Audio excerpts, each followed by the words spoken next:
Sustainability is becoming more of a focus for the defence industry, and that comes in many forms.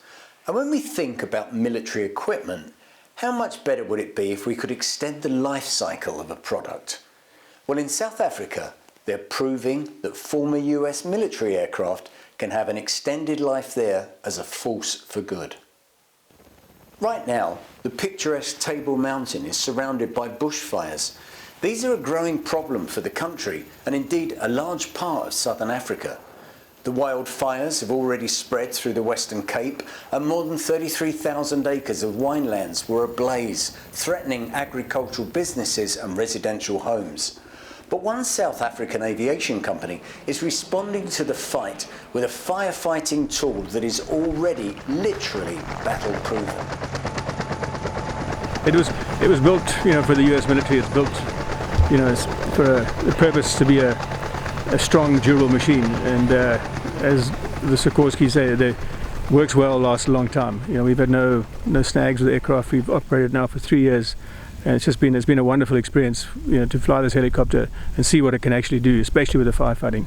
Parked at the picturesque Stellenbosch Airdrome in the heart of the winelands, a UH-60 Sikorsky Black Hawk helicopter stands ready to do battle against those bushfires that already have ravaged those hills of Western Cape during the summer season.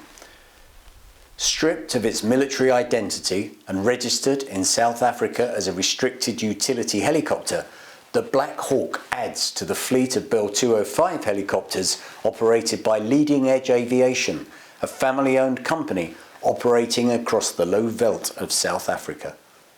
Leading Edge is contracted to assist Working on Fire, the South African aerial firefighting organisation charged with a contract to help control seasonal bushfires in the eastern low veldt and the Western Cape regions of South Africa.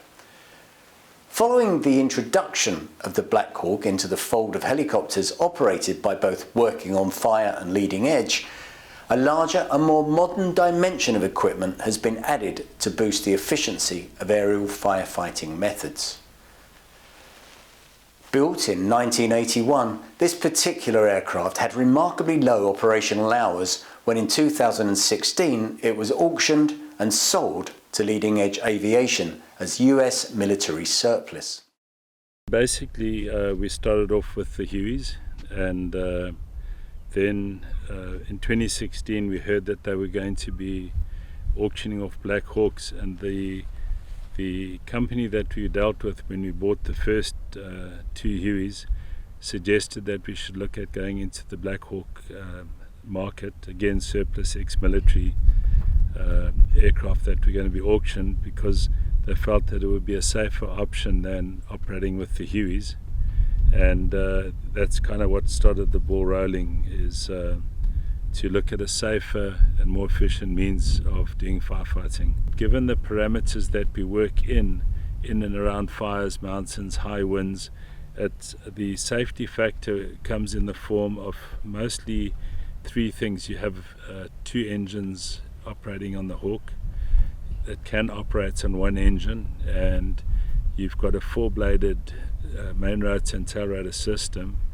The main rotor system is a fully articulated head, which means in turbulence, as we have in the Cape here, each blade can move independently up and down and forward and backward, so it dampens out most of the turbulence that you don't easily get rid of in the Huey. So from that aspect, and as well as the fact that you have a lot more power available, the Hueys have got 1,400 horsepower or 1,800 horsepower, whereas the Hawk operates two 1,622 horsepower engines. And as I say, they can fly on one engine. You're not going to be doing firefighting on one engine, but should you have any kind of a failure, you can still fly to whichever area is going to be the most convenient to investigate what the issue is. The second thing is that you also have a dual hydraulic system that is very, very advanced technology-wise, in that when you do your startup on the helicopter, the hydraulic system does its own leak detection test. In other words, if there was a problem, a leaking pipe or a hole through a pipe, it's going to warn you that that is the problem. Okay. So Right, and we're going to start the APU. So we've done APU boost, T handles in, and clear for APU, Pete. Clear on APU. Okay, starting APU and on. Okay, so we'll see over here. Yeah.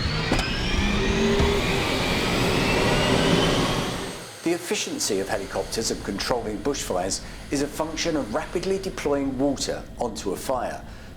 The Sikorsky Black Hawk helicopter, weighing in at 22,000 pounds, can spread in rapid succession loads of 2.5 tons of water over fires burning across mountain slopes, threatening livestock, agricultural properties or residential properties.